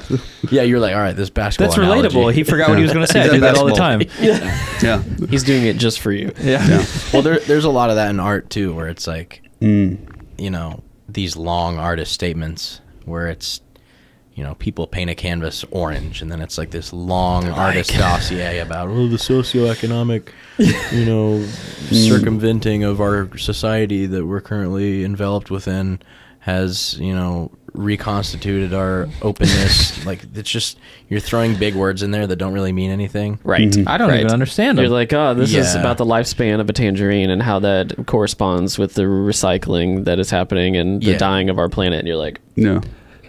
Yeah, some of it's I buy it. It's a little out there. Like Yeah. art in general, it's weird, dude, because when you're an artist, you're like stepping into a world that has been developed for like thousands of years, and so you're walking into previous art histories, and it's like I struggle with this as an artist, and I'm sure you guys with what you do struggle too, where it's like, all right, I'm this guy living in Indiana, like what do I have to say about art and art history? Like okay, Michelangelo has already existed. Homeboy painted the Sistine Chapel with like 30 assistants, and it's a full-on certified banger. Okay. yep. What do I have to say? What do I have to do? Okay, cool. I paint triangles. Big whoop. So it's like, when you look at the previous context of everything, having the confidence per your conversation earlier to like even feel like you're doing anything or contributing Imposter anything. syndrome. Yeah. Exactly. And like, but things are different, culture and society changes so much. Like, Michelangelo, I'm pretty sure, I could be wrong about this, but like, you got to be funded extremely to be able to paint the Sistine Chapel. Like, there's Well, tons of money being put into that. You have like a massive amount of people working underneath you, and like he probably himself maybe didn't even paint all of it. Like do you he know had the story? assistants that painted it. Huh? Do you know the story about why he painted what he painted? I don't know. We probably can't go into it too much on the podcast because it's not PG. But basically, he got really ticked off. Give me the PG version. He got really ticked off about painting because they were trying to limit his creative ideas. My dog. About Right? sexuality. Hold me down. Sexuality and depictions that he could put on the wall. So he basically says his middle finger to them was drawing a bunch of naked dudes up on the roof of a church. There you go. It's really, really wild. Like, go read about it, but it's just it's really funny to see, like, even back then people are like, I want my creative freedom, and they're like, nah, and he's like, fine, I'll just do it in a way that you are agreed to, And it's a banger though. and it's and everyone's gonna love it, and you can't do anything about it. Yeah. It'll be there forever. Yeah, it's like, but as an artist today, it's like, well, I don't have like 30 assistants underneath me making my stuff. You know, maybe one day, yet. who knows? But like, you know, so what do you do in that realm? Like, even for you guys now that you've hired people, it's like, oh shoot. And I think we talked about this last podcast. Like, how do you take those initial nuggets that got you guys going and fuel early on, and how do you share that with new hires? You know, that's not still figuring that integrate out. them in like Exactly. the art style, because like we don't want our photos and people that work for us photos to look drastically different, because it's like we've built a style that clients come to expect, and you know, it's just that's why part we've- of the training. it's why tricky we've- how it all evolves. Yeah, that's why we've slowly let go of these things. It's not just a next day, you know, oh, you have the capability, so here you go. Right. That stuff has to be taught and expanded upon over a period of time, and it's incredibly difficult. And I wouldn't downplay, especially as an artist, what your value is to the art community, because are you aware that like Picasso is like a big deal? Do you Yeah. know who Picasso is? Yeah, I've heard of the guy. Hello. Do you guy. know, a lot of people think he's just like a really old artist that like made some cool stuff. Here's the thing. He only died in 1973. It wasn't Yeah, that it wasn't long that long ago. ago, no. And like he came in, and then you got Warhol and stuff, who arguably is a good painter. And depends on who you are. But it's like there's these amazing artists that have only come out within the last 50 years by the time they left their legacy. And it's Sure. like, yeah, there's Michelangelo, and you know, like making not just art, but like he was also an engineer of sorts, and it's like doing all these crazy things. It's like you can still make a huge impact even being out of Indiana, because I mean there's not a whole lot of minimal abstract artists in this area that are making a it's name weird, for themselves. Bro. It's weird, dude. You're in the middle of a cornfield. Yeah, bro. I'm on a farm state painting like geometric shapes. Like it's kind of out there, bro. That's And it's also- been a hard sell you're pioneering it. Like that's Yeah, it's a I new guess. it's a new lane that a lot of people around here are less familiar with, unless Sure. they live in Columbus, where everything's mid-century and that style. too. Yeah. Like being a kid of the internet age, like your access to inspiration is global. You know, it is. Yeah. Me playing Halo 3 in 6th grade and literally like spawning architecture and like bending architecture at my will. So now, like, as a creative and as a mural artist, I'm literally kind of doing the same thing. Like, you know, so that experience Michelangelo doesn't have. Yeah. You know, It's so true, working as a little kid, as my brain's still developing, creating 3-dimensional worlds. Entirely based on how With a controller. limited Halo's engine was. So all of Halo's like a low, like Halo 1 and 2 is like low polygon. And you're like, wow, all these like minimal shapes are sick. And now it's like, because computers were just poorly optimized at that time in history, it's like, I like sharp pointy edges, and they're sick. Yeah. And it's like, Well, they took that and ran with it. Yeah, and they did. They emphasized that type of thing. Yeah, because it's like now trying to do the- everything's like surreal, like super like literal. And I imagine there's probably gonna be a lot of artists that develop in the next 10-15 years that probably take more of that approach. Yeah. That's like 8-bit. Yeah, I think it's really interesting. Something I was listening to last week, they were talking about like the concept of a mall, and how when somebody says like, I went to the mall, you immediately have a picture of like the environment, like what going to the mall meant. Yeah. Especially for like people in the 90s, like going to the mall was like big. That's a That big was like deal. the thing that you do. Yeah. But malls didn't always exist. We invented the mall. But now it's this like cultural idea that we have. And now it's just like, of course, yeah, the mall as just a thing now. It is its own thing that just now exists, and we can't change what it is, really. Yeah. Same with like Halo's architecture, like Star Wars, like we were saying before. We make these things, and now they are like what we They're real. restrict ourselves to almost. It almost limits us on what we can think can be possible. it's Sure, a first-person shooter. Yeah. It can only be a first-person shooter. There's nothing else you can change Yeah, about and it. then there's people racing in there with little motocross. Little mongooses going around. Yeah. Yeah. But dude, I think you bring up a really good point, man, because it's like I had a moment not too long ago. I was painting this mural, and as a creative and as an artist, you make stuff, you put it out there, and you kind of move to the next project or whatever. But I remember I was painting this very complicated mural on multiple surfaces in this like lobby way for this company. And, you know, I was doing my geometric style and I was rendering this big red shape deep in the corner of this like hallway. And like the hallway was gray originally. So I'm putting reds and other colors on top of it. And it was a really weird moment because I had just taped one of the shapes off and painted it this very vibrant red. And I remember like I painted it the red, peeled the tape off, and then like I went to go grab a few supplies and like came back and looked at it, and like there's just a weird moment where you're like, oh, this doesn't feel the same anymore. It's like when you first paint a new room and like you walk into that room after the paint's dry after a day, or like, you know, you paint a room and then the next day you're like, oh shoot, I kind of forgot we painted this color. Like it gives you a different vibe. Oh yeah, you know. So we just washed the walls at my house, and it's like, oh my gosh, they're not matte, they're shiny, and the room's really bright and vibrant. It's like, whether it's a level of like luminance or saturation or anything, like just that slight variation and the color of it does a lot. It makes the whole.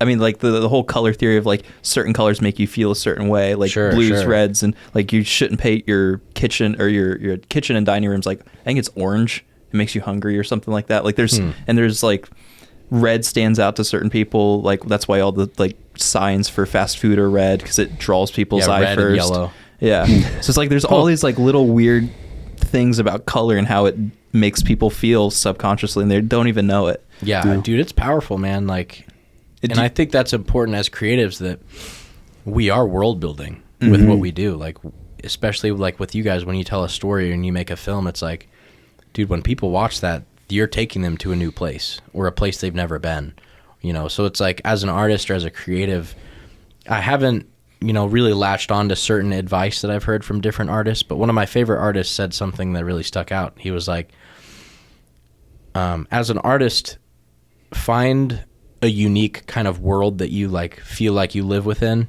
and like find your own kind of spin on how to show that, and find the easiest way to share that world with other people. And that's like awesome. I think as a filmmaker, as a creative, that's like a huge thing that like, I don't know, stands out to me as kind of what I'm trying to do. Yeah. We should do that at the office. And we had a psych course in college, and you have yourself in the middle, and you stem off of it like a spiderweb drawing, and you have little hubs of things that have helped shape you throughout your life. Yeah. And then from there, you kind of stem off of like what the values or what the takeaways were. But I think it'd be really cool just to see how much of an overlap everyone has in the office. Sure. Of like, oh, like we all really liked video games, but then it's like, obviously Cole's really into cars, and it's like, maybe that's not something David and I grew up with, but David's like definitely has like that technical background that Cole shares with him, and that I'm less inclined to. And it's like video games, it's like all around. So Well, I think it'd be really like, cool. That's really what's the word, like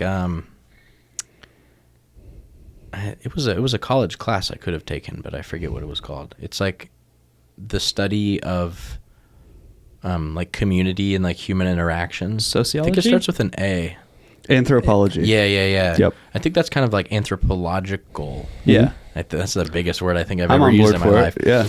But like, I took it. to what you're saying, it's like different past experiences and also interests. Yeah. How those combine dictate kind of who your friends are, who your like family group is, you know, different traumatic experiences you've had growing up or great experiences. Yeah. All kind of nudge you in different directions, you know? So like, for instance, when I first started playing Halo and then I start making these levels, I would have never thought I'd be on a couch in Columbus, Indiana, talking with you guys, you know? Yeah. But shoot, here we are. So it's like each day there's like something else that kind of pops up that, you know, it's very subtle, but like each day you're moving a direction, you know, kind of to that highway thing I was talking about earlier, where if I go down that road, I'll take it all the way. It's like you're not even really dictating your road half the time. It's like your surroundings and... Well, that's your culture, because like before the internet, it was like what your environment was, and it was like, this is our culture because this is the area we're from. But I think like the cool thing about the internet, in your case at least, and I think for everybody's case, is like it just opens up how many people you interact with. So cultures can be, you know, like there's probably one specifically for horror filmmaking in the area, because we have a guy that comes in, he's like, yeah, I'm like the main leader, and like we have a Facebook page and they have thousands of interactions. And it's like, you know, 50 years ago, what does that look like? It's like Yeah. you and Yeah. 3 dudes in your garage, and now it's like 2,000 people within 50 miles of each other. Yeah. And so like your culture becomes like more Global. and more unified in a way where you can be very, and then that's also social media is like throws an algorithm at it. So it's like Yeah, echo that gets chambers weird. where then you have like specific groups, and then the computer's pushing you into those. So it's like there's pros, there's cons. Definitely. But at the end of the Yeah. day, it's what you do with it. We get a lot of those artist movements, and historically, we are able to look back and identify like certain ones, like postmodern. Yeah, do you guys have any favorites? I'd be Mid-century. curious some of Yeah. your... Mid-century.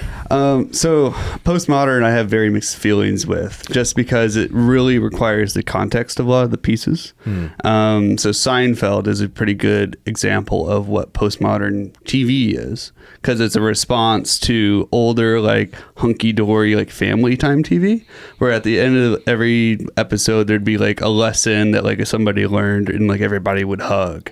And Seinfeld's like the opposite, where it's like all these problems happening and like the character's doing the exact opposite, or like doing like the most ridiculous thing.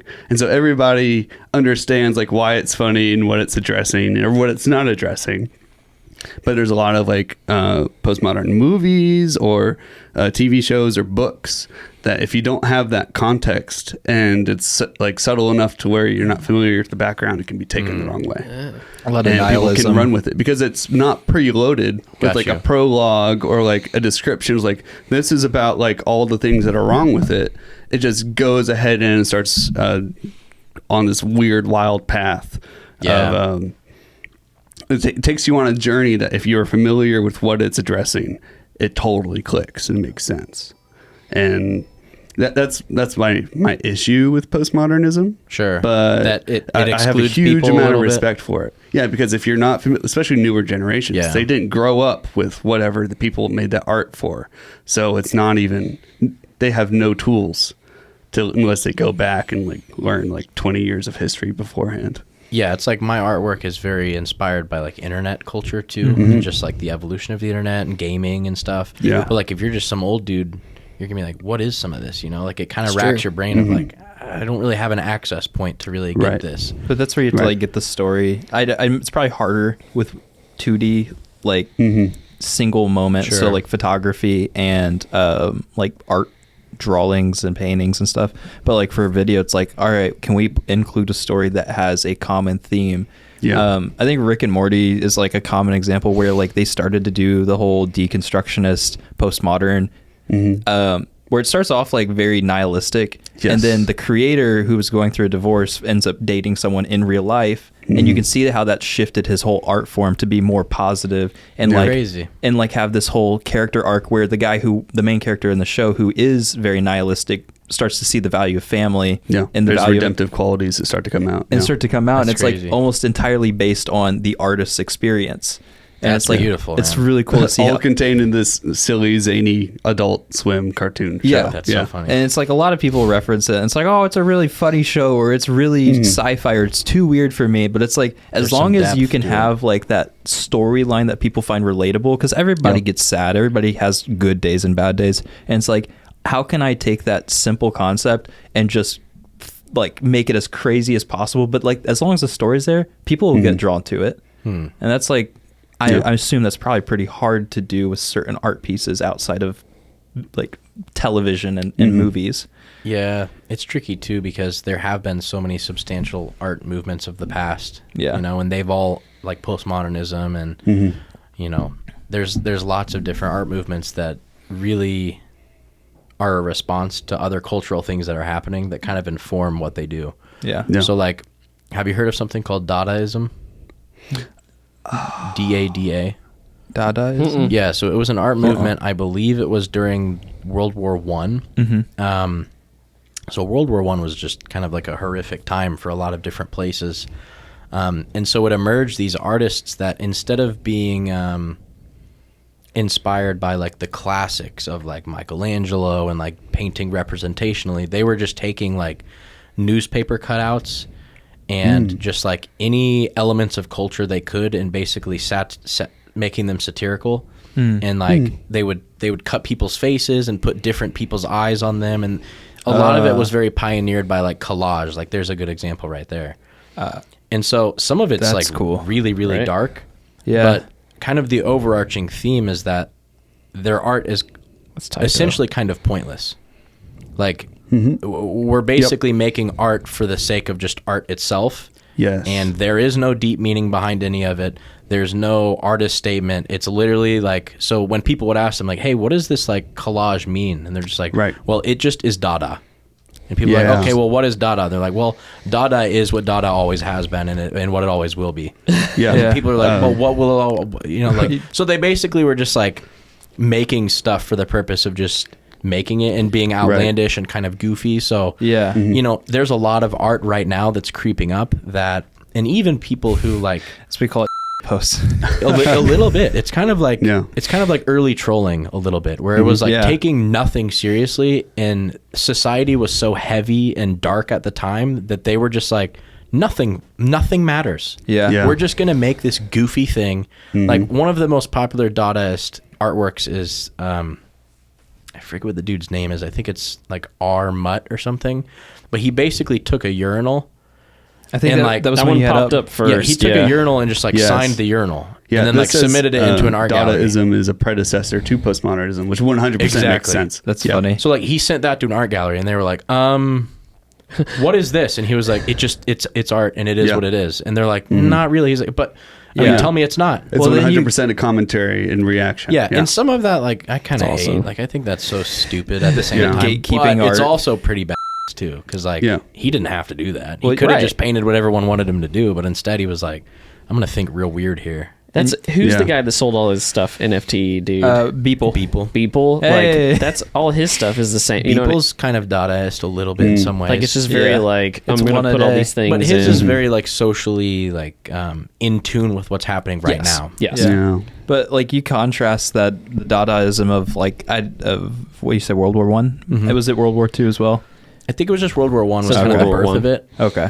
Yeah. But it was a response to how chaotic and crazy things were. Yeah. And they were just kind of acting crazy to sort of mimic how crazy things sort of already are. I Have don't you know. ever seen Guernica, the painting by Picasso? Yeah, yeah. Yeah, so But, like like- you contrast one war's result in art style, which is like this very abstract, nothing matters, and then Picasso's Guernica is a very disfigured village of people and animals because the village gets bombed like into the ground and there's nothing left and people die and it's like it's a very brutal picture but it's his abstract what's the name of his style? It's an abstract where the faces are very I don't know. I think he was like a cubist. Cubist, yeah. Oh, yeah, is that it? I think so.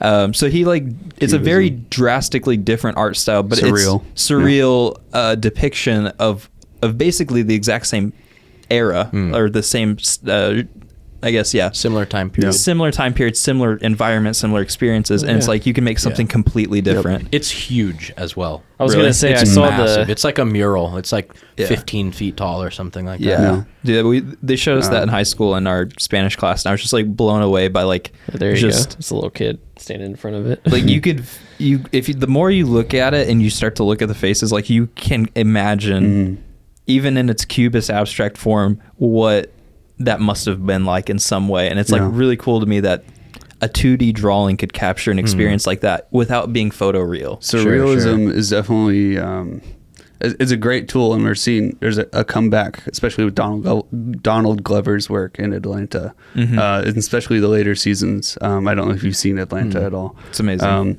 It's a great show, and it's a commentary on like what life is in Atlanta for like Black people. And they surround it with all these surreal elements too that just happen randomly throughout each episode. And it's basically saying like, look at all these insane like events. If it were to happen to you, it would just be like, what is going on? Yeah. But that's intertwined But it's with all normal. of the social things they're having to deal with.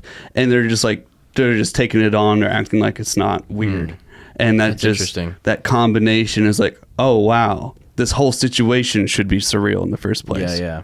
And that's crazy. I don't Yeah. think it's like the nice thing about it too is it's not limited to like a specific like I don't have to be Black from Atlanta It's to so enjoy malleable. it Yeah. because like the idea of going through your mundane day and then you get a wrench thrown out of it anywhere It's like, wow, that's pretty relatable. And then they just do the same thing a lot Yeah. of TV shows and exemplify it by like going even more extreme in all that of a direction. sudden you're at the mall and you're trying to leave and you're lost in the parking garage and it feels like it has a million floors. Then Yeah. you realize everyone in your parking garage is actually one of your exes.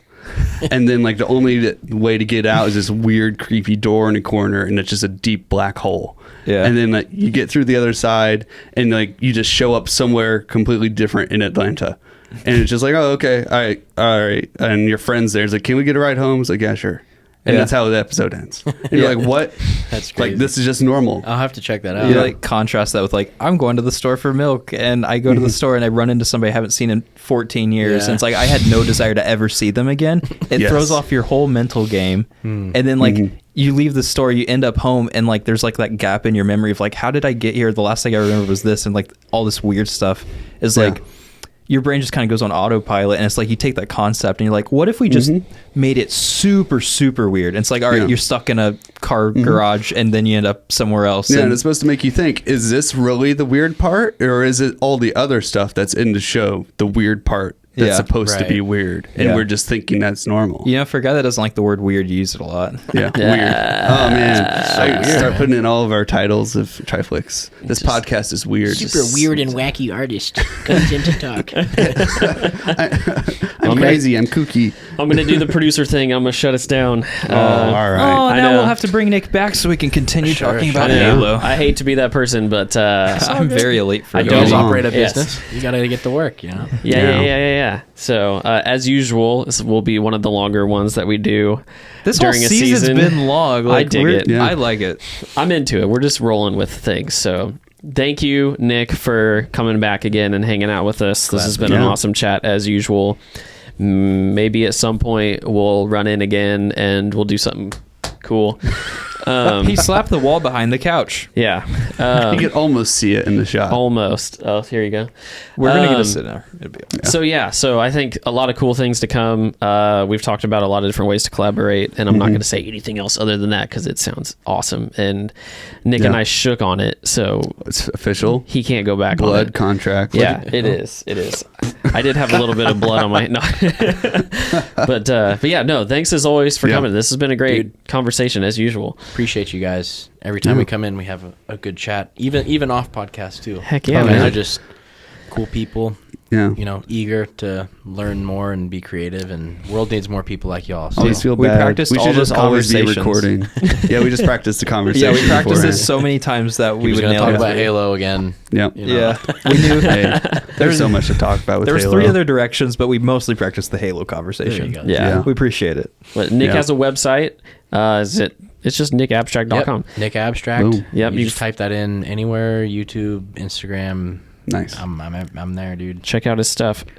And you will maybe have some more. He just had a gallery. I think that's over with. Yeah. Yeah, I had an exhibition at the workshop in Columbus, which was a really cool place.